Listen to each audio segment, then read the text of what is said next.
it's like, what are you doing with your day? Are you distracting yourself? And for me, I was, and I am. I want to feel this intimacy, not just with my wife or my children, but I want to feel with these conversations that we get to have every day.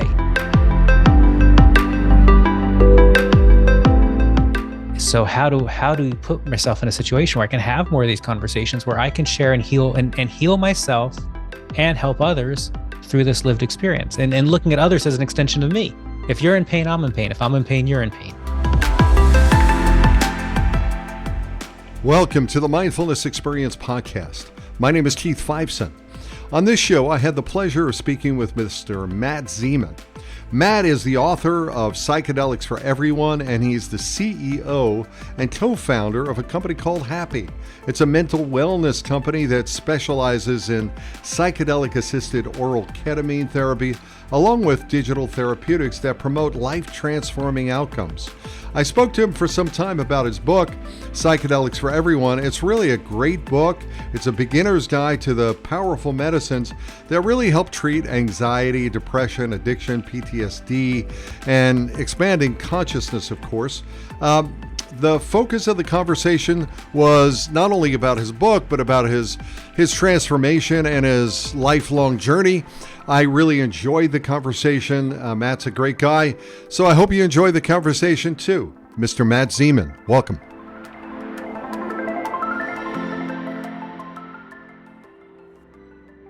Hey.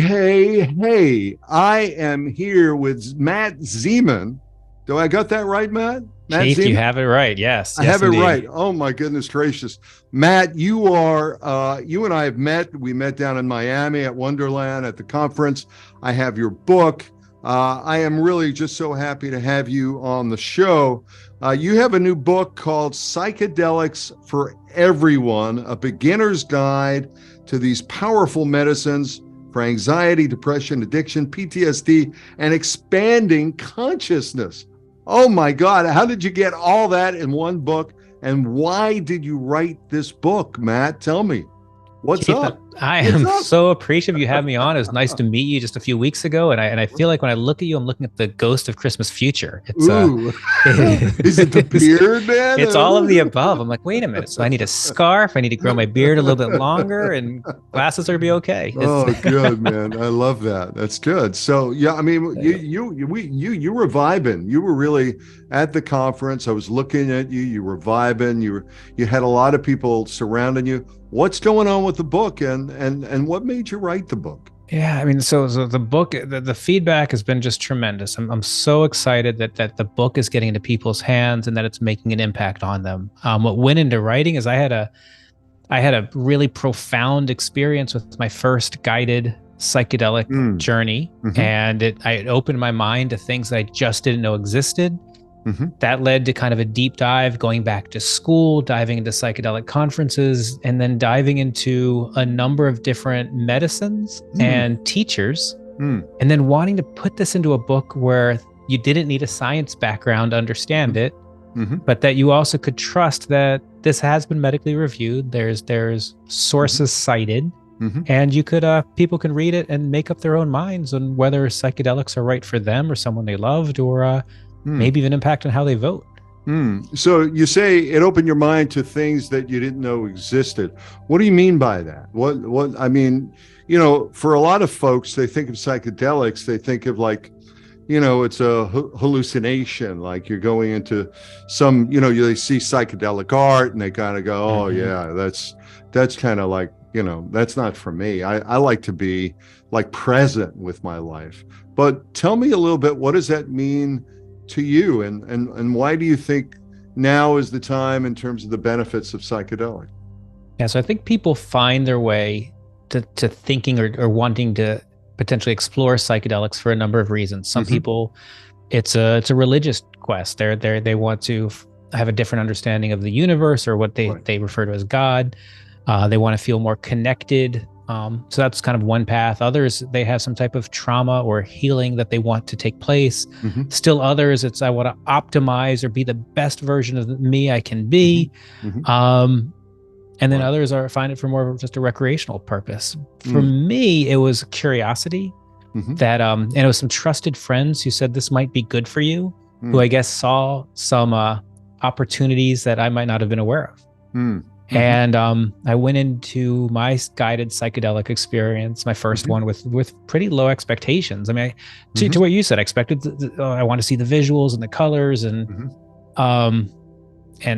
I heard what people were saying of the medicine's going to teach you things, but I didn't know what it meant until I found myself reconnecting with my mom, who died when she was 49.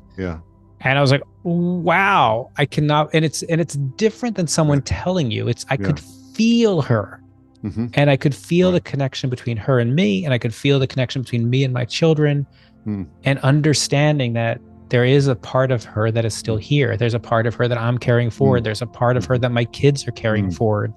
This is my lineage. This is it was so beautiful. And that's beautiful. That's I felt so loved. I felt so safe. Beautiful. Well, my mom died at 51, and you and I share both that dual lineage. I mean, Jewish and Christian.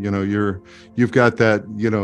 What did you call yourself? You call cashew. I was half cashew. Catholic, half Jewish. You're right. I'm a cashew too. Yeah. But I called myself a potato knish because I've got that Irish side, right? There's that Irish side.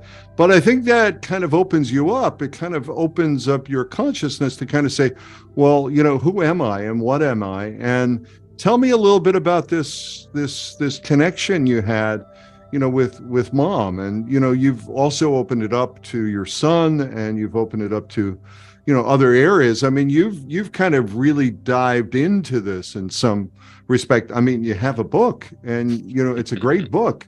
As I say, I've looked at it as a reference tool in the work that I'm doing as a psychedelic-assisted therapy provider. But tell me. That means a lot.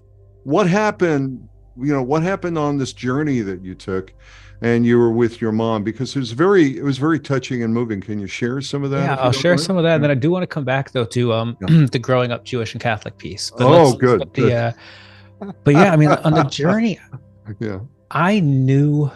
I've never been as sad as, I mean, my father died before my mom, and that was just a different type of death. It was a different type of grief.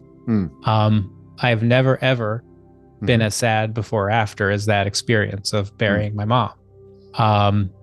Like I write about the book, the word wail. Like people wail. I didn't know what that meant until my mom passed. So,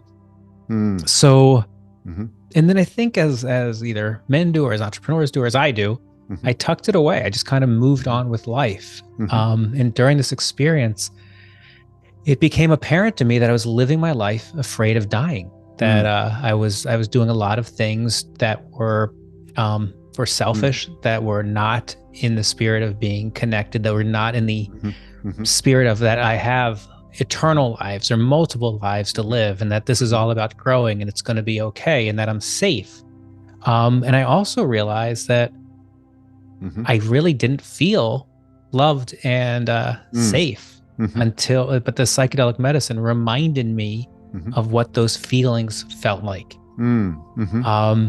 Yeah, there's sort of a sense of, I kind of like it. There's a sense of the womb, right? I mean, there's a sense of the ineffable, the sense of the connection with everything, with one and everything. But I so resonate with this feeling of, like many people, there's this denial of death, and the ability to really come face to face with not only the death of a loved one, but then your own death. And then what are you dying for? What are you living for? How are you going to go ahead and live your life and not just sort of be busy doing stuff in the middle of I think that's that's the thread that once you start to unravel, that's the practice. I mean, that's for me is such the incredible gift of psychedelics that it's for whatever reason you approach it, at least in my experience, you come to this understanding of, okay, wait a minute, we are all connected.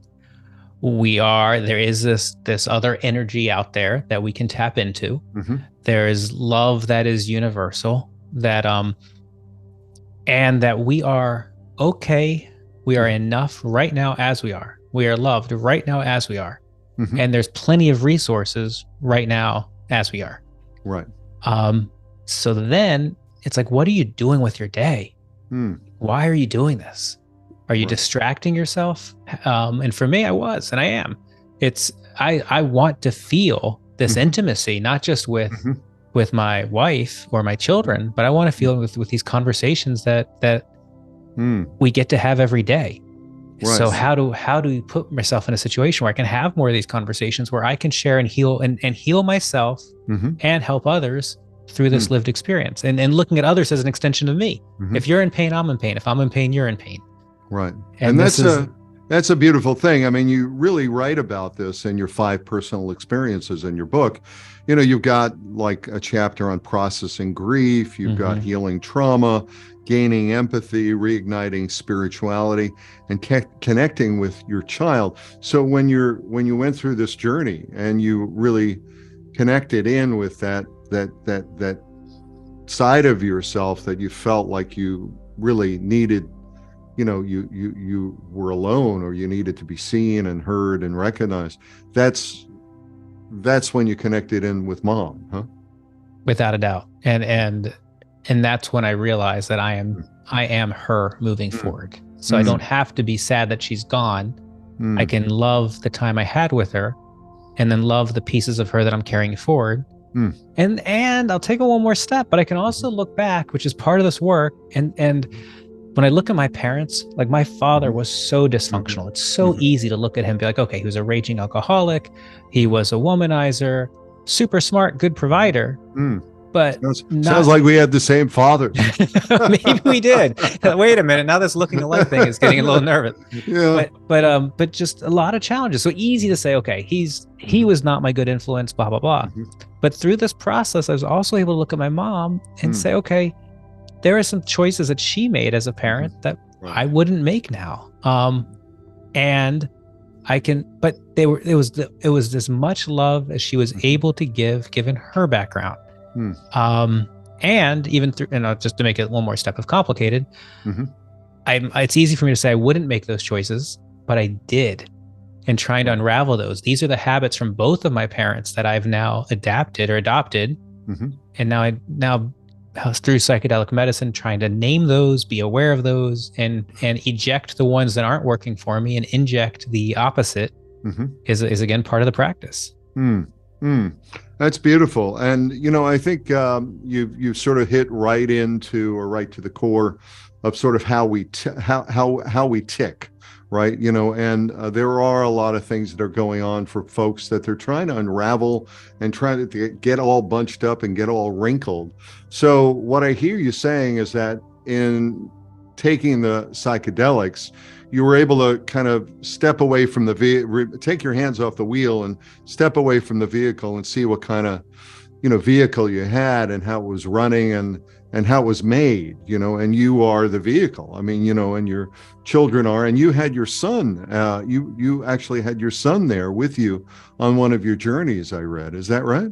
I did. I took him to he asked if he could come with me to a psychedelic medicine retreat. And at the time he was 16. And I asked, do you want to do psychedelics? Is that why you're asking? And he said, no, actually, I have no interest. I just want to see what you're up to. And I thought, well, that's really an interesting question. And I ended up bringing him out. And this particular retreat, it's 2 days of kind of spiritual lecture, 12 hours a day of just content. And then on the third day, there's a sacramental meditation. And the end of that evening, you kind of, everybody comes together and there's an integration. Then the next day is an integration day. And during the sacramental meditation, he became the facilitator's helper. So he was responsible to make sure everybody had water, everybody had blankets. If anyone needed to go to the bathroom, he helped walk them back and forth. And at one point, I was deep into my work and I opened my eyes and he's standing in front of me.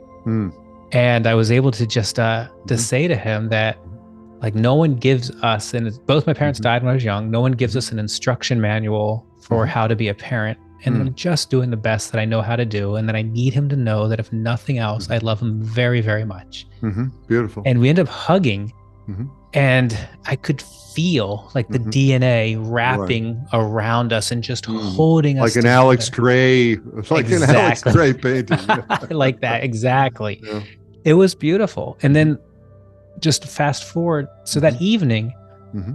I mean, again, everybody at this retreat, now I guess there's some people who are in their early 20s, but for the most part, we're all 40s, 50s, 60s at this retreat. And he saw grown adults talking about marital issues and work issues and not sure what you want to be when you grow up. And I never had any of that insight as a kid. He saw grown men crying, other men holding them, other men saying to men, "I love you," in a platonic, beautiful way. And at the end of the retreat, he ended up raising his hand and saying to the group, he's like, "I want to thank you all for what you're doing for my dad, that he's never been this emotionally available to me. Beautiful. And I really appreciate it." I was like, wow, I would never have said that at 16. Right. And this was something that you were a little concerned about when I remember in the book, like whether or not you could be authentic, right? And here you were opening up to your son. How beautiful. It was beautiful. I wasn't sure. I mean, with the medicine, if you're not open, it sometimes just doesn't work. And I wasn't sure with him there if I would feel self-conscious or if I'd want to be in that control role of I'm the parent, I know, and I need to stay in control. But I think this container at this particular facility was so safe that that I felt like I could, he was in good hands and I was in good hands and let this happen. And there's a reason we're both there together. So it was truly a beautiful moment. Beautiful. So you bring the reader through a journey, right? You bring the reader through this journey of your 5 personal experiences, and then you get into the whole area of Psychedelics 101. You have part 2, and you really start to touch in on all the other areas in terms of psychedelics, psychedelic therapy, and so on. Can you kind of bring me through and maybe help people listening really understand what is this book about? And, because you didn't write the whole book, you brought together, you yourself brought together experts from the field who really understood these areas, right?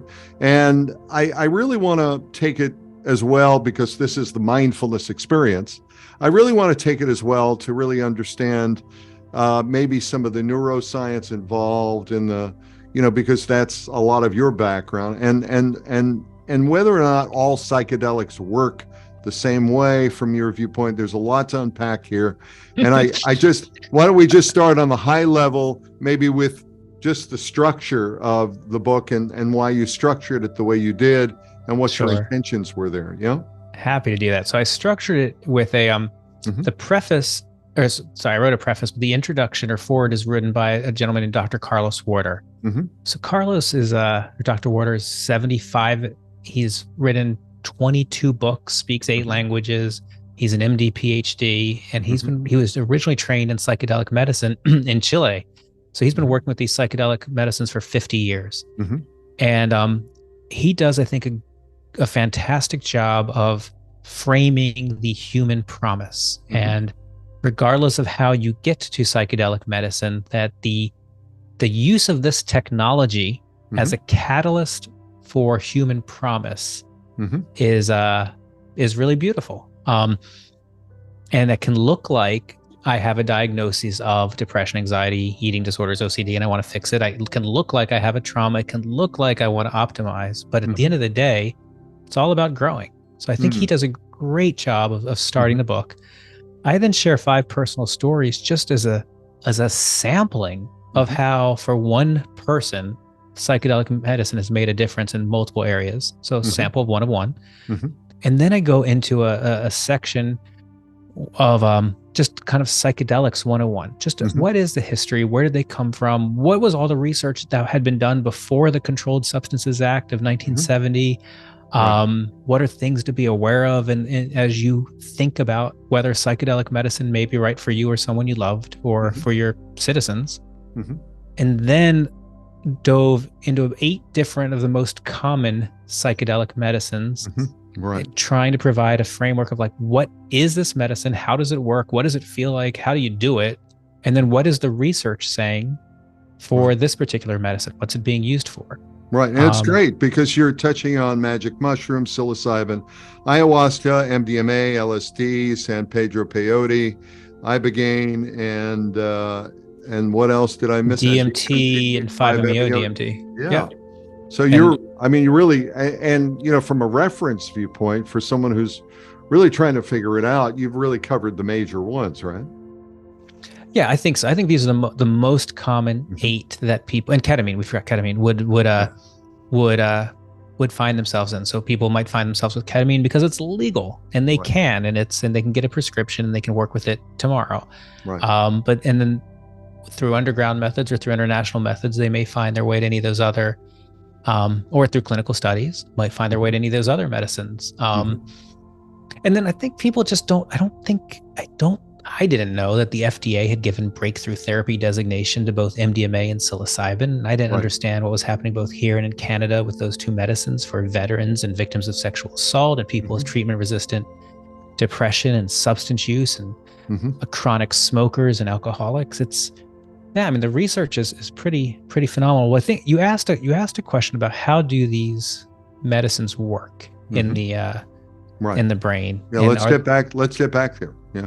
Yeah. And it's and we can talk, each one might have they have different biological mechanisms. So whether it increases the BDNF or whether it increases neuroplasticity or synaptic strength, let's put that over in a bucket. They all, though, stifle what we call the default mode network. So it kind of quiets down that inner narrator that we're all used to listening to all the time. And that immediately provides like that relief from a lot of anxiety. And a common thing you'll hear with people who are just starting their psychedelic medicine journeys is, oh my gosh, I feel like the weight of the world was lifted off my shoulders. Right. When they come out of that journey, it's like, oh my gosh, I didn't realize how much of the weight of the world I had on my shoulders. I just forgot. It just became normal. Right. And the default mode network is that self-referential side of the brain that really, for a lot of people, is really where the ego lies, which is, I am this, you are that, and, you know, we're not the same. And, you know, what you're saying here is that it quiets the default mode network, and you're able to like get down to your history. You're able to sink into the unconscious mind and really start to take a look at some things that you might have repressed or, you know, didn't take a look at more. Because you've removed the shame, blame, and guilt narrator. That is gone. So you can look at something that might have been traumatic and not put blame on yourself or on the individual, and you can just look at it for what it was. And then from that, you can start to process it in a way that years of therapy might not have gotten you to. Well, that's where I was going to go. I mean, you know, I've been meditating, and I've been in therapy for over 35 years, and I've been a meditator for over 30 years. And, you know, I mean, meditation, I think is, and, you know, obviously I've been on journeys as well. But I think what the question I've got is that, you know, a lot of people may think that psychedelics are the expressway towards enlightenment or towards realization. And I want to back it up a little bit and kind of talk about, you know, I do want to get back to the cashew conversation, by the way, but I do want to talk about this sort of the idea of mindfulness as it relates to setting as the administration and where you're doing it at, but also integration and what I call activation as well, which is how do I bring this into my life and how do I literally live with this new expanded version of myself, if you will. Can you speak to that a little bit more in your thoughts? I think so. And let's stick then. So we talked about the biochemical reaction. We talked about shutting down the default or quieting down the default mode network. So let's talk about just 2 more stages of how psychedelics work. And I think this is going to lead right into this mindfulness discussion. Perfect. The 3rd stage is what we call a dissociative effect. Now, it can be truly dissociative. Ketamine is a dissociative anesthetic, or it can be what ayahuasca or psilocybin creates, where you're kind of separating you. You're able to kind of have an out-of-body experience. There might be visuals with that. There might be, you might be more open to subconscious thoughts, and that is freeing. So you start combining those 3 things together. Now you have your ability to have these subconscious thoughts appear, sometimes in visual form or story form. And then we get to the 4th piece, which is the spiritual piece. In many patients, when they've taken like the mystic score analysis component. They have said that the psychedelic medicine has connected them with the higher power, whatever that is for that person. And they've connected them with life around them in a different way that they might not have normally seen. And that in itself offers peace from depressive feelings. So you said on the mindfulness piece that it's a panacea. In some ways, people think of this as a panacea. If I take this will happen. And now I've I've shortcut the process. I would reframe that a little bit and say it's a catalyst. That for many people, including me, psychedelic medicine showed me what was possible. But it's not a cure. You don't take it and it fixes you, because fundamentally there's nothing wrong with you to begin with. It opens up your mind to a new way of being, and then starts the practice. And for me, I wasn't a very good meditator before. I'd tried, it just didn't resonate. After psychedelics, it makes a ton of sense. I love my quiet time. I've loved being more aware, and having that practice of awareness as I go through the day outside of the meditation time. So once you see what is possible, once you feel what is possible, then the game becomes, how much of the day can I feel that? Can I be aware? And that's the practice. So so it's not that it fixes, it's a catalyst, it's a indicator that you then get to practice afterwards. Right. Because there is a lot of hype right now, and a lot of, certainly we have this podcast, we're the Mindfulness Experience, and the real focus has really been on contemplative practice, and really looking at, things like Buddhism and Taoism and Zen, and, the opportunity to just be mindful, just to breathe, the understanding of the physiology, the biology, the neurology. And I am very, very intrigued with what's happening now in terms of the legalization, and really understanding that, psychedelics are currently illegal in the United States. And, there is some research, as you well pointed out. I think there's now over 400 research studies that are going, clinical trials that are going on. And, there's 86, last time I checked, there's 86,000 scholarly papers on psychedelics and the overall use. What do you think? Do you think there's potential for them to become legal in the future? And if so, do you think it's going to be a little like cannabis in terms of, the recreational side? What do you think the dangers of legalization, or what do you think the dangers are of psychedelics in general? I mean, tell me a little bit about your perspective there. So I wouldn't do this on any normal podcast, but because this is your podcast, if whoever is listening to this knows your work, and they've listened to 30 minutes of this, so I'm going to give a much deeper answer than normal. When we talk about legalization or decriminalization, there's a few different camps that people should just be aware of. There's one camp, which would be the medical model, the westernization model, which is, let's create a framework to provide legalized medicine to adults 21 and older, provided monitored by the state. So what passed in Colorado, half of the bill was about that, this Proposition 122. What's happening in Oregon, that's the type of model is what we're talking about. It's a Western medicalization model. Rick Doblin and the good people at MAPS, with their push to make MDMA legal again, it's a medical model. That's what they're going. So it's beautiful. Put that in bucket number one. The second camp is the decriminalization model, and this is where they say all plants should be legal. I mean, all plants, they're plants from the earth. Why are we making them illegal? Yeah? Correct. Yes, and they are illegal, and being illegal is wrong. There should be no compromise. These should be legal, period. Decriminalize nature now. Right. It's a beautiful sentiment. And there are many cities that are doing decriminalization models. So Colorado did both. They passed a legalization framework and decriminalized 5 psychedelic medicines, where it's not the same as being legal. It's just the lowest priority for law enforcement. Right. And to be clear, ketamine is legal. Ketamine is legal today. Yep. And you can go into a clinic and you can go ahead and, do a ketamine assisted therapy program, and you're involved with a therapist, and you're doing it. You're doing it today. You can still buy it off brand or in the black market or in the underground, like all of these chemicals. But go on. I'm sorry I interrupted. Yeah.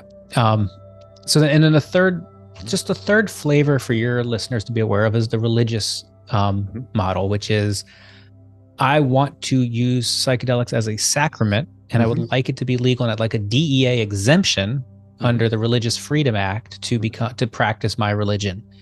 With the exception of a couple ayahuasca churches and the Native American church, no DEA exemption, no exemptions have happened under religious freedom yet. So that's also been an eye-opener through this process of, I thought we lived in a country with religious freedom, and I was wrong. We have some religious freedoms, but not all religious freedom. I mean, there is the Eric Osborne, he's got the Sanctuary Church, and there are a few that are using, they're using whether or not it's ayahuasca or other, psilocybin or MDMA, they're using them as sacraments, Yep. So they're getting the exemption through or actually what they're doing is they're getting not an exemption, they're getting they're still monitored by the DEA, as they have to maintain certain standards and certain rigors. Yeah. Right. But as far as I know, unless they haven't gotten the exemption yet. So they could be told to stop at any point, and they could be told what they're doing is illegal. And there's a number of people who, my understanding, has applied and have had no feedback to date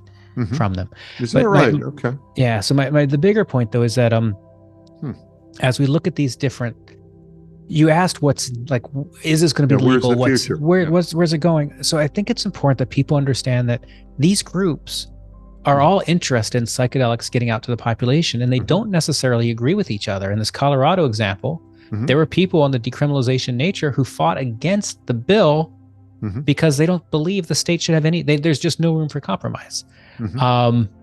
So these are ideological differences, and everybody can have their opinion, but that's part of what's happening. What do I think is going to happen? I think MDMA is going to be legalized by the federally in a medical model in the next 2 years. Yeah, for therapy. I think psilocybin, the same thing. I think we'll continue to see states and cities with this decriminalization model. And then I don't know, cannabis still, the legality at a federal level for this, it's a ways off, and no one is really talking about psychedelics for recreational purposes. What's super interesting though, if you talk to somebody who doesn't quite understand the sophistication of difference between a religious freedom and recreational, like, well, I'm using this because I'm trying to, for the best possible me I can be. I'm like, that's recreational. I know you have a purpose behind it, but it's still recreational use. Right. It's not within a sacramental environment. They're not creating a container. They're not using it as or they might sacrament. But they're not doing it under an organized religion. Right. It's still underground. It's still underground. Yeah, it's still underground. And even organized, I think, is, these faith-based organizations under the RFRA, the 508c1As. I mean, I have spoken with quite a few of them. And, they are using it as a sacrament. They are locking it under lock and key, and they are maintaining the rigor of the DEA. However, to your point, the DEA hasn't come a knocking. And they haven't really said, hey, this is fine. Hey, this is not fine. So there is a real gray area here. And, while these churches pop up and people say we're a church at any particular point in time, that can, they can come under, lock and key and say, well, show us how you're a church and show us how you're, and there is a lot of rigor in setting up these churches. So let me ask you, though, from the viewpoint of when we were at the conference, one of the things I was struck by was just the mass of humanity. We had scientists, we had doctors, we had venture capitalists, we had people who were, involved in developing, who are bioscientists, involved in creating new substances. So I'm wondering, from that viewpoint, do you see they've been used for centuries. Do you see, do you think the potential to mainstream these therapies is possible? Do you think that we're going to see maybe a flip over from SSRIs to psychedelic therapies? I mean, what's your sense?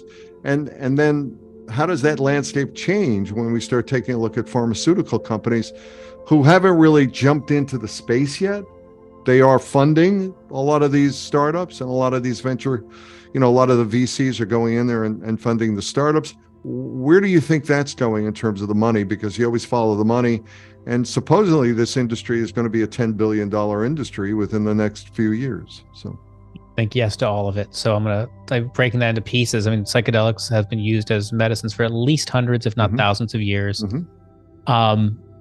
We know antidepressants don't work on roughly 40% of the people that they're prescribed. We know that even when they do work, it can take 6 to 14 weeks for them to have effect. We know that when they work, that the side effect price tag is brutal, from everything from sexual dysfunction, gastrointestinal issues, weight gain, sweats, suicidal ideation for young people. It's a very expensive price tag for side effects.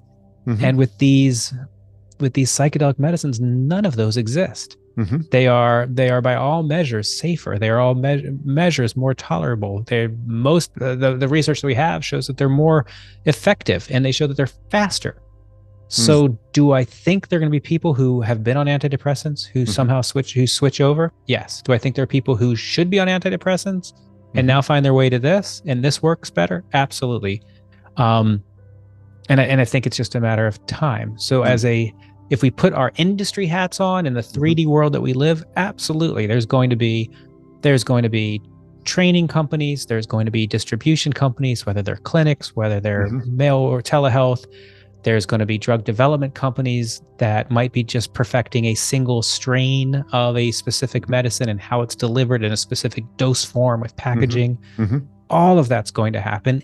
And what I truly hope, we also have, for those who find their way to non-pharmaceutical grade, that there's a safer way to do it, that you don't need to go to an underground market where you don't know what you're buying and you don't know what it's laced with, to get safe medicine and use it for other purposes. So I'm hoping that all of the above happens in the years that you and I have left to watch. So what do you say to those people who are opposed to psychedelic therapy? They're opposed to, this whole area of research thinking or development. What do you say to them? I think what's beautiful about someone who comes out and says they're opposed is it's such an invitation for a conversation.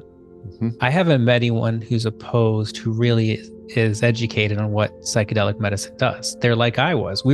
Anyone born from 1971 till today has lived their entire life in a prohibition.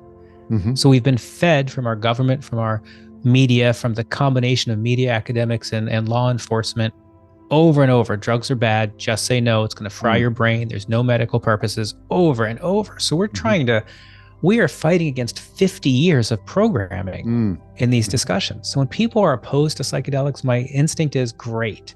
Now that someone's raised their hand and basically said, why should I believe what you're saying versus what the government? And then we can have a real discussion. It's the people who don't raise their hand, that we don't know how they feel, that I'm much more concerned about. But this is anyone who has doubts is a great person to talk to.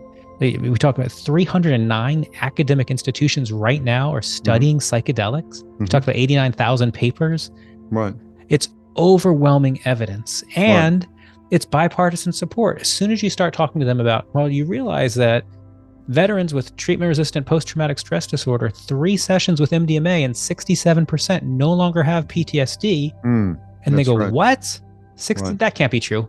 It's not only true, it's phase 3 clinical trial true. Absolutely true. Right. And then minds start getting changed, hearts start getting changed. And that's kind of the point of this book. If we can get people to read or to listen to your podcast or listen to these types of conversations, I don't think it's that hard to change the minds and the hearts, that the information is there. That's beautiful. I really love that. And, you mentioned a couple of things, and I realize that we could probably talk for a really long time, for days. But what do you think right now needs to happen in order for psychedelics to become accepted as a form of treatment? What do I What? think needs to I happen? mean, I you think it, mentioned, I mean, we talk about 89,000 papers, 400 clinical trials, stools, Hopkins is involved. I mean, everyone is involved in this. And what more needs to happen? I think this is a time game, Keith. That I Mm-hmm. mean, we're even Colorado is 53% to 47,000 or 47%. We're talking well over 100,000 votes in Mm-hmm. favor of Mm-hmm. legalizing this.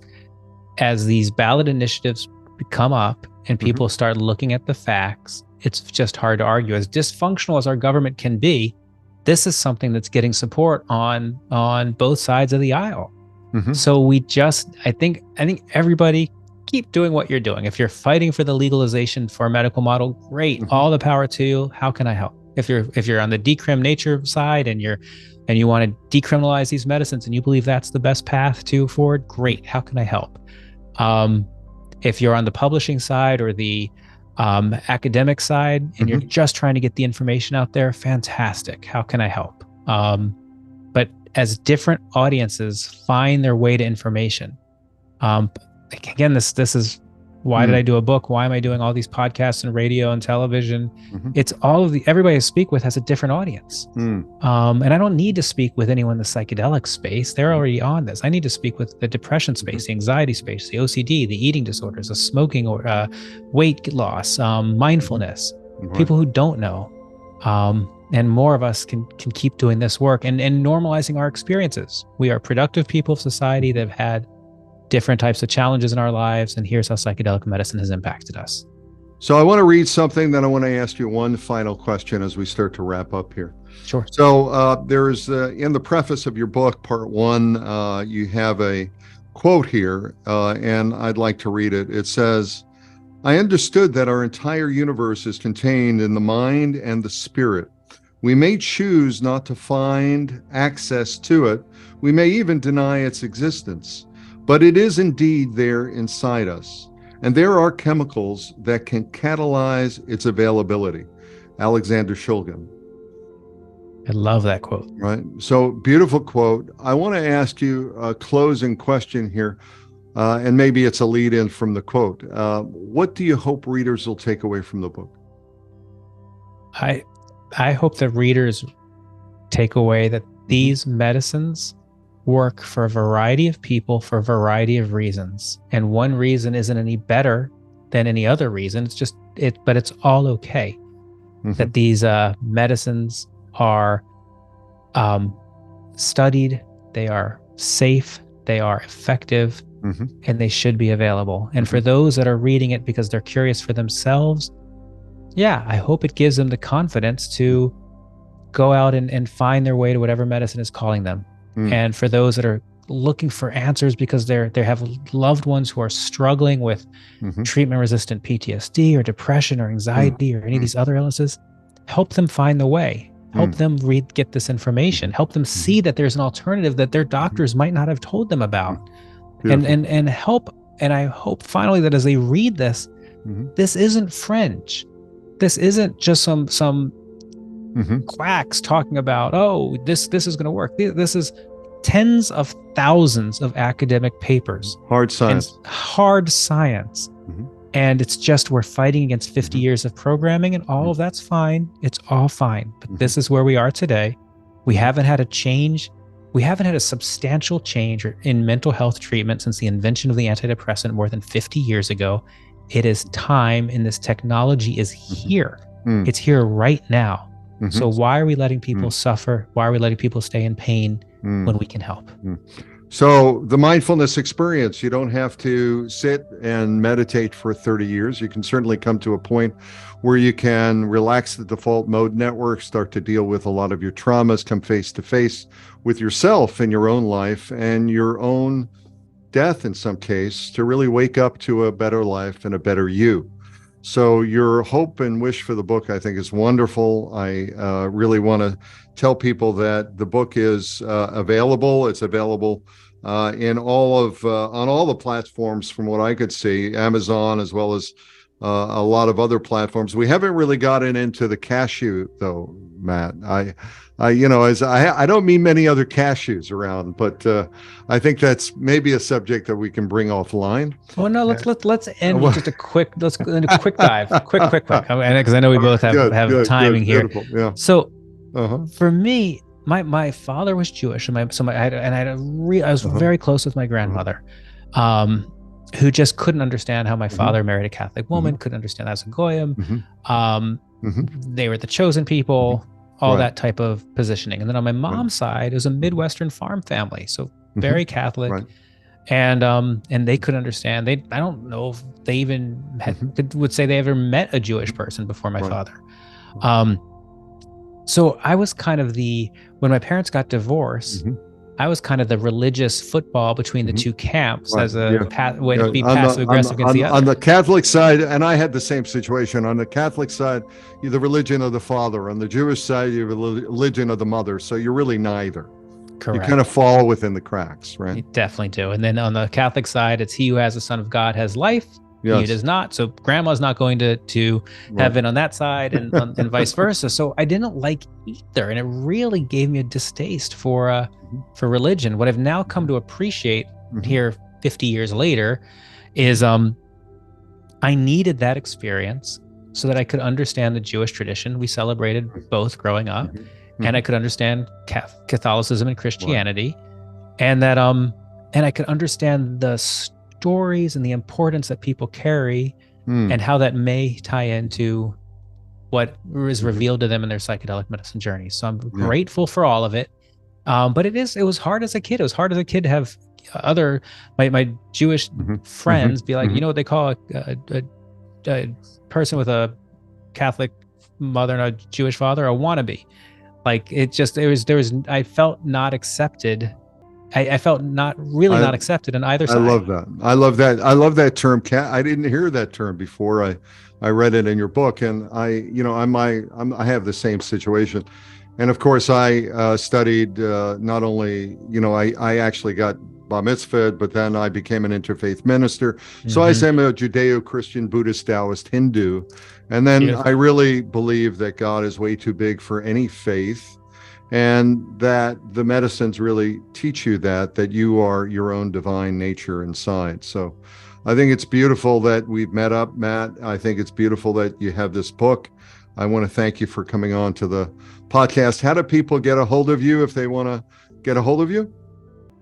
Keith, the easiest way is mattzemon.com. There's a bunch of information on me and on the book. If they're interested in HAPPYY, the telemedicine company, it's happy.me.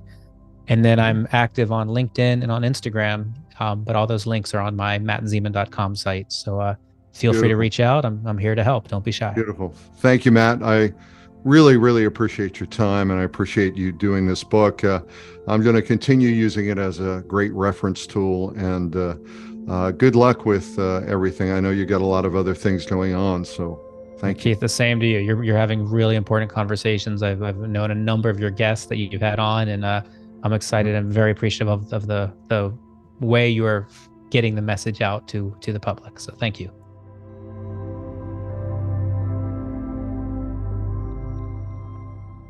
Thank you for listening to the Mindfulness Experience podcast. If you enjoyed this episode, be sure to subscribe and leave us a review. We have other exciting guests coming up in the next few weeks, so stay tuned. For more mindfulness tips and tricks, visit our website at workmindfulness.com. Thanks again for being a part of the Mindfulness Experience. This is Keith Fiveson.